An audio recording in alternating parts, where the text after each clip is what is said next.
I never thought I'd be the guy writing something like this, but here I am. My name's Mike, and I've been with my wife Emily for about 5 years now. We met in college, hit it off pretty quickly, and I genuinely thought we had something solid. She's got this fiery personality, kind of bitchy, yeah, but I like that about her. She's sharp, witty, and always had a way of making you feel like you're the only person in the room. We were planning our wedding, everything was supposed to be perfect, and I was honestly excited. I thought we were building a future together until I found out she was cheating on me. Things weren't perfect, I'll admit that. We had our disagreements, especially about her tendency to be a little too flirty, but I always shrugged it off. She'd call me paranoid or jealous, say I was overthinking things. I trusted her probably too much. But then, a few weeks ago, I started noticing little things.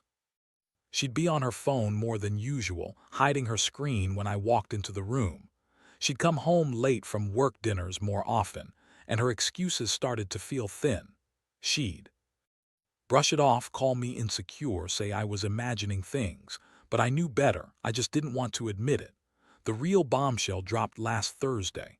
I was scrolling through my phone, just minding my own business, when I saw a text from her phone that shouldn't have been there. It was from her best man, Jake. It wasn't a professional message or anything work-related. No, it was something more. The text started off casual but quickly turned into something else, the kind of message that makes your stomach drop. She was sexting him, not just flirtatious words but explicit stuff, talking about sex, wanting to see him again, how much she missed him when she was with me. I couldn't believe it at first. I stared at the screen, reading and rereading, hoping I'd misread it. But no, the messages were clear as day. I froze. My mind spun. My wife, Emily, the woman I trusted, the woman I was supposed to marry in just a few weeks, was cheating on me, months of lies, and I never saw it coming. I felt a mix of rage, heartbreak, and just this numbness that wouldn't go away. I wanted to scream, to shout, to do something, but I just sat there, stunned. How did I miss the signs? How did I not see what she was doing behind my back? I kept thinking about all the plans we made, the future I thought we were building, and realized I'd been blind this entire time. She'd been lying, sneaking around, and I had no idea. I didn't sleep that night. I kept replaying everything, her voice, her laugh, the way she'd brush off my concerns. I kept wondering how long this had been going on, how many times she'd lied to me. I felt betrayed, humiliated, like I'd been a fool. The next morning, I couldn't even look at her the same way. I knew I needed to confront her, but I wasn't sure how. I just knew I couldn't keep pretending I didn't know. That's when I decided I'd find out the truth, no matter what it took. The next day, I woke up with a pounding headache and a knot in my stomach that just wouldn't go away. I kept thinking about that text, about what I'd seen. I knew I had to talk to her, but part of me also wanted to just walk out the door and never look back. Still, I wasn't ready to give up on everything just yet. I needed to hear her side, to see what kind of bullshit she was going to throw at me. When she woke up, she was already acting different. Usually she's bitchy but playful, joking around, acting like everything's normal. But that morning she was tense, avoiding eye contact. I could tell she knew I'd seen something. I looked at her and said, "We need to talk." She immediately started with her typical deflections. How she's tired, how she's stressed, how it's all just work and friends. But I wasn't buying it. I told her I knew about Jake, about the sexting, I saw the messages myself. That's when her attitude shifted. She rolled her eyes, scoffed, and said, "Oh, so now you're spying on me. Wow, real mature, Mike." Her words hit like a punch in the gut. She was angry, defensive, like I was the one invading her privacy. I kept my composure, told her I wasn't going to let her lie her way out of this. I asked her why, how long this had been going on, and what she thought she was doing. She looked at me with this bitchy smirk and said, "It's none of your business. I was just having some fun, okay? It doesn't mean anything. Jake's just a friend and you're overreacting." I couldn't believe how cavalier she was about it, like she thought I was stupid. I pressed her harder. I told her I didn't buy her excuses, that I deserved better than to be lied to and cheated on. She looked at me with that same annoyed expression, like I was the problem. She said, "You're so insecure, Mike. Maybe if you weren't so controlling, I wouldn't have to look elsewhere." That was the moment I realized her entire attitude was all about deflecting blame, avoiding responsibility. She was saying I was the one causing the issues, not her. I felt my blood boil. How could she be so fucking selfish? How could she lie to my face all these months and then act like I was the one at fault? I knew I had to do something, but I also felt this terrible sense of loss. I loved her, or at least I thought I did. But now I was starting to understand that she never really loved me back, not the way I loved her. I told her I needed some space, that I wasn't sure what I was going to do, but I couldn't stay in that room with her anymore.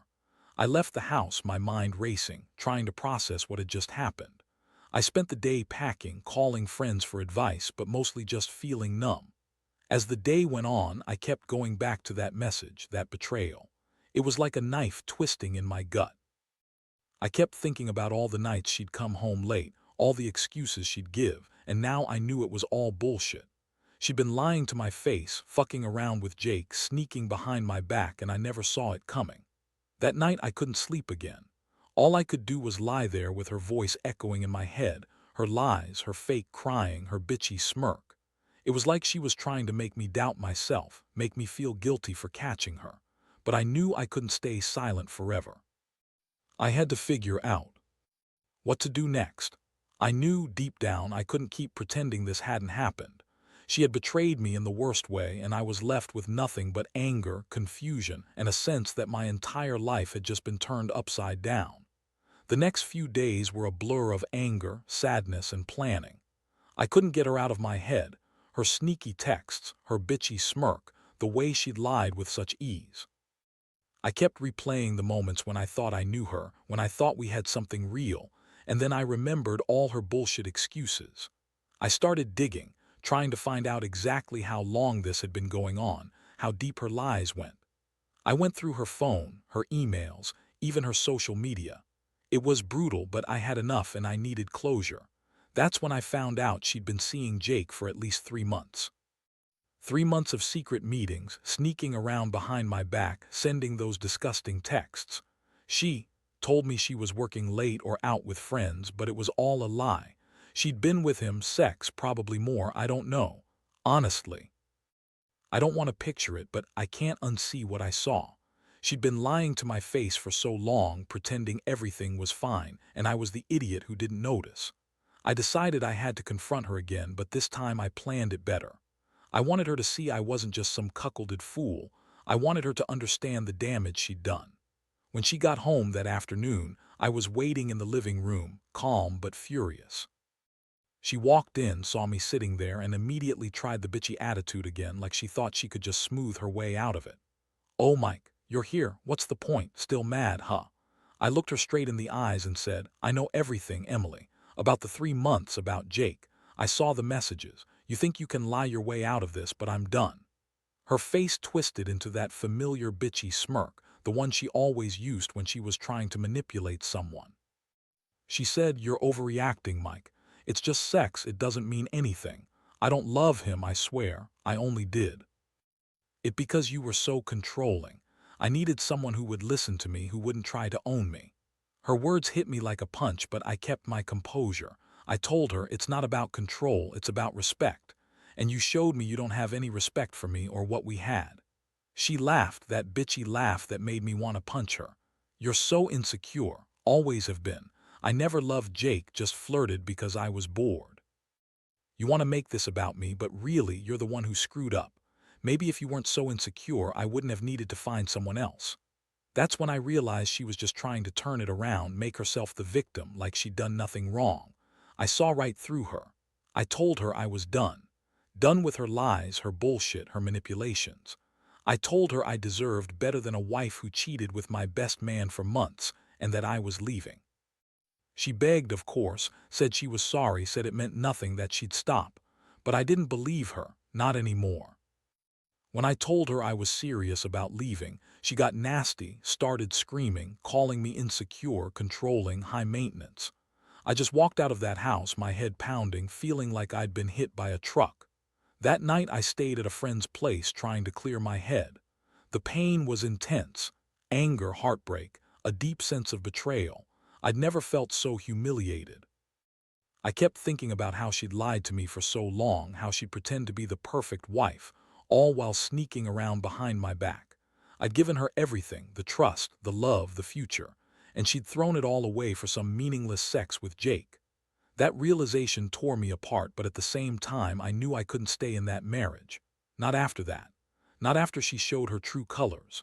Even now, I can't shake the feeling of being so naive, so blind. I want to believe people can change, but after this, I don't know what's real anymore.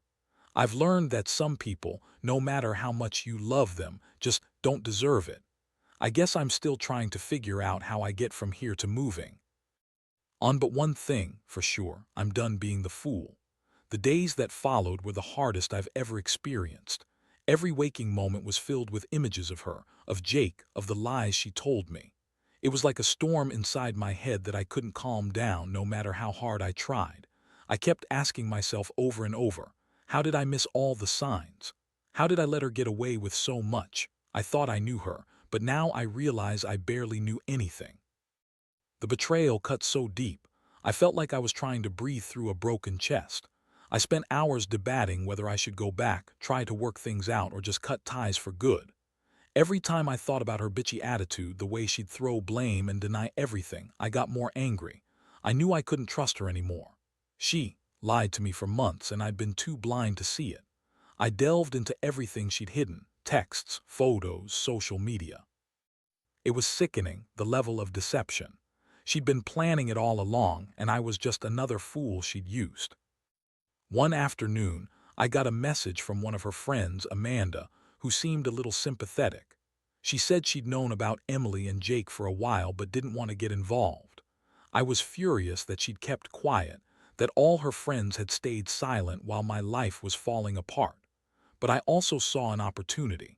If Emily was lying to me, maybe I could get some answers from someone who knew the truth.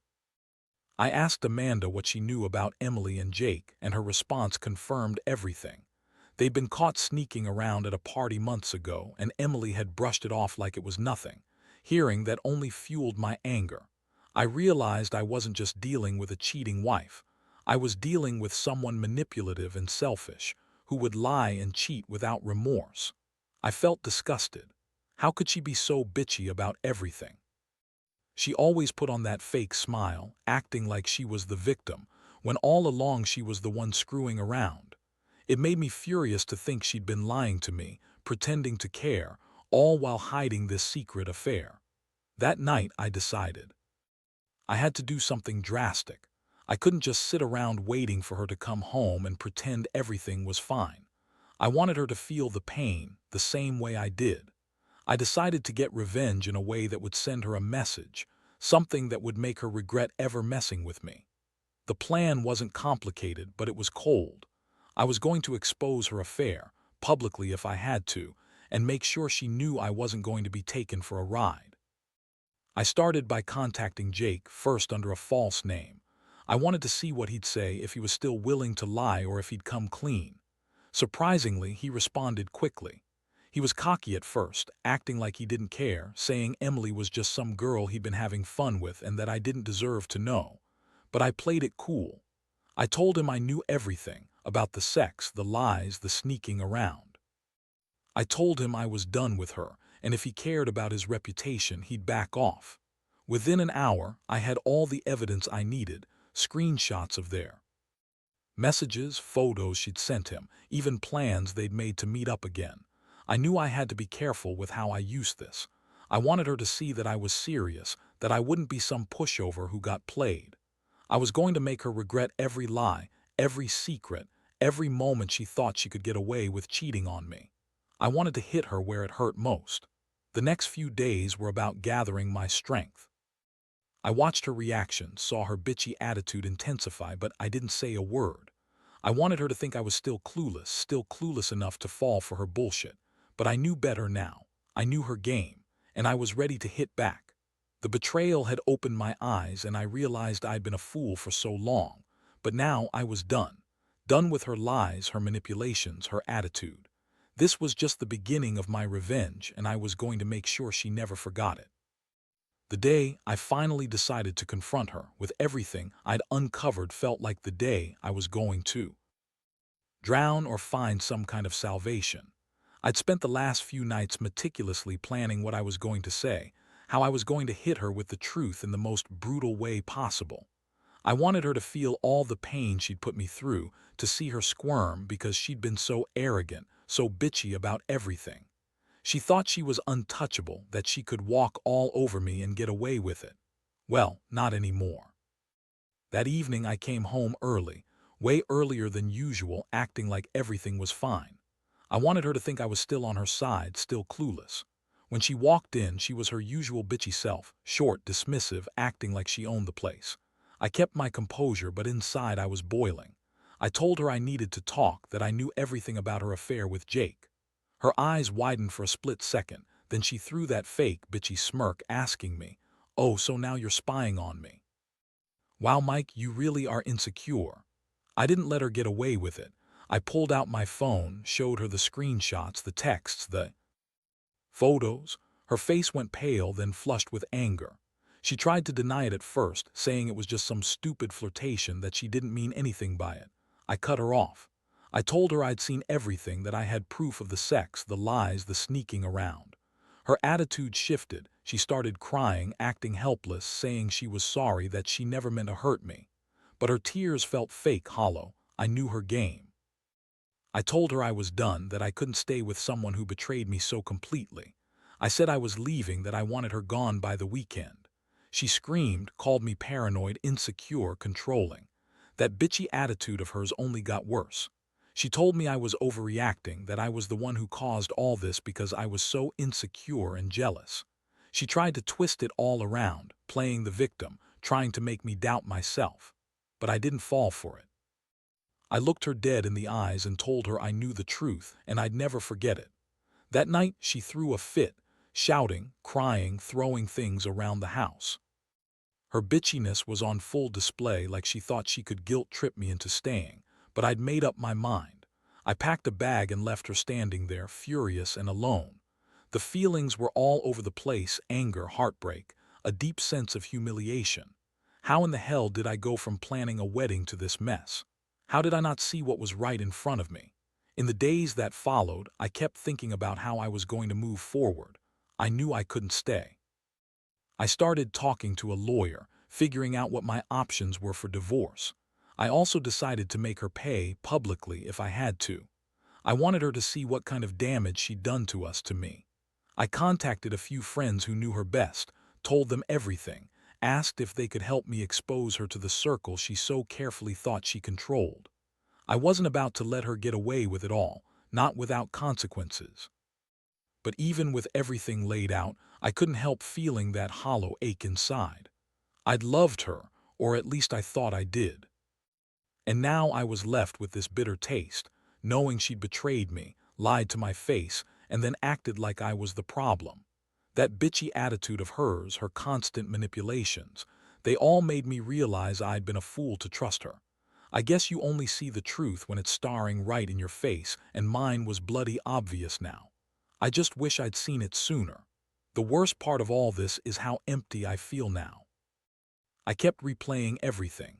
The lies, the betrayal, her bitchy attitude, the way she dismissed my feelings like they were nothing. It's like I lost a part of myself in all of this. I loved her, or I thought I did. But deep down, I knew I was better off without her. Still, it hurts. It hurts knowing someone you trusted so completely could turn out to be so selfish, so manipulative. And it hurts even more that I allowed myself to be blind for so long. Looking back, I realize I was living in a fantasy, believing her lies, convincing myself she was just stressed or tired, ignoring all the early signs. The conflicts, her secretive behavior, the way she'd lash out when I questioned her. I kept telling myself I was overthinking, that I was paranoid. But all along, she was only pretending to care, only pretending to love me. Her bitchy attitude was just her way of covering up her guilt, of making me the bad guy so she could keep her little affair going. And I fell for it for a long time. Now that it's over, I'm trying to piece myself back together. It's not easy. I keep feeling this mix of relief and despair. Relief because I finally see the truth, and despair because I lost someone I thought was my future. But I also know I have to move on. I can't let her betrayal define me. I've learned a lot from this experience.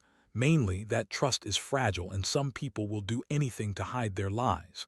I've learned that you can't fix someone who doesn't want to be fixed, and that sometimes walking away is the only way to save yourself.